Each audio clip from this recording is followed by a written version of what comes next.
Tony was born to my daughter, who was 15 when she had Tony.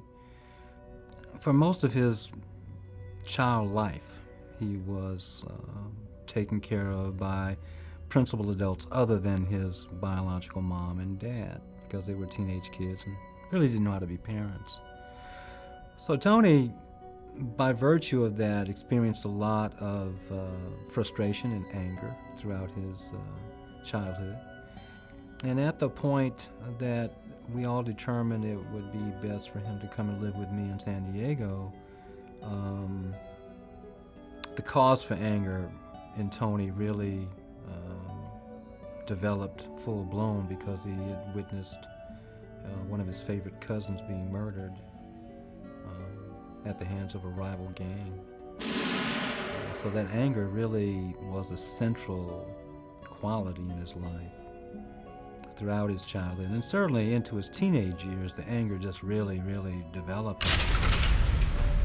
Tony had fallen under the sway of the black mob street gang, and Tony had run away from home a day or two before this incident, and there was an apartment that one of the gang members lived in, and there was no adult supervision.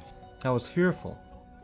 I was fearful for Tony, because I understand that when a kid runs away from home, especially a home where someone loves and cares for them, then usually they're going to wind up on the streets or engage in activities that are not going to be in their best interest.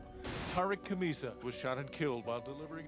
When I saw the news report about a pizza delivery man being murdered in North Park, a very bad foreboding feeling came over me.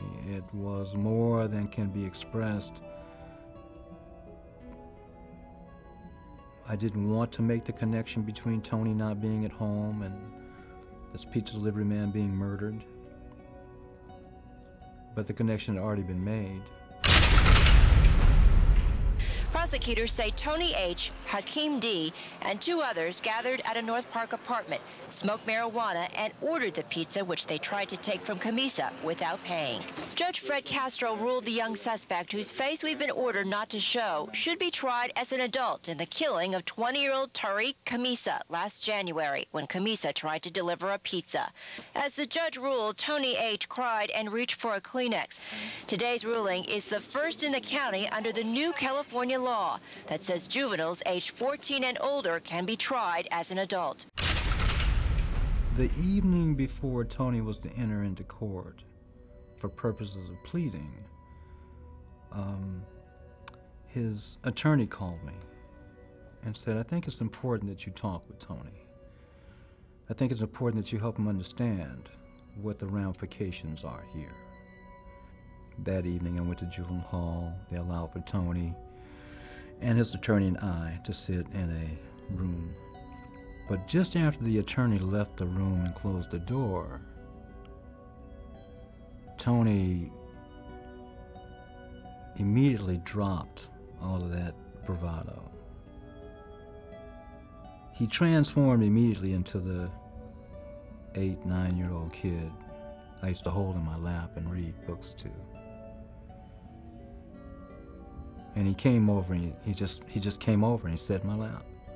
And he just started crying, and he started bawling, and he started screaming about how sorry he was.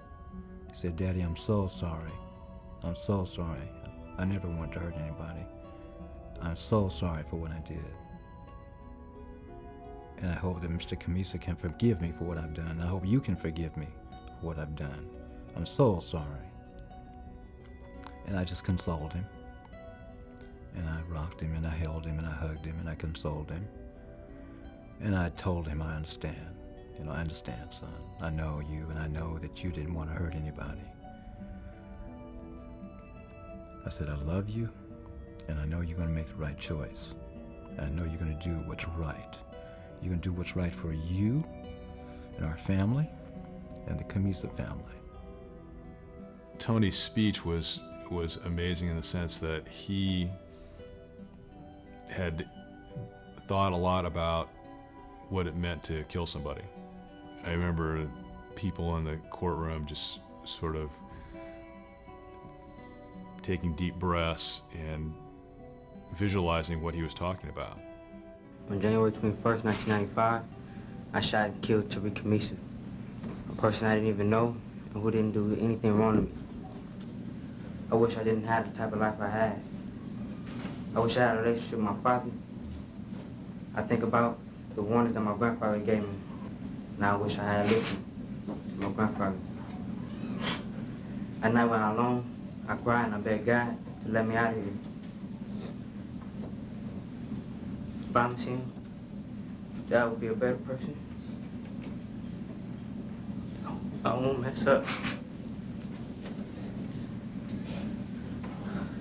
When I see my mom, I want to hold her as tight as I can and bring her, take me out of her chair. I still don't know why I shot Tariq. I didn't really want to hurt him or anyone else. I'm sorry for killing Tariq and hurting his family. I'm sorry for the pain that I caused for Tariq's father, Mr. Kamisa. I pray to God every day that Mr. Kamisa will forgive me for what I've done. My grandfather promised me that he would be Mr. Kamisa's friend and help him in any way he can for the rest of his life. I'm very sorry for what I've done. Thank you for giving me a chance to speak. Tony took responsibility for what he did. He indicated he really didn't want to hurt anybody.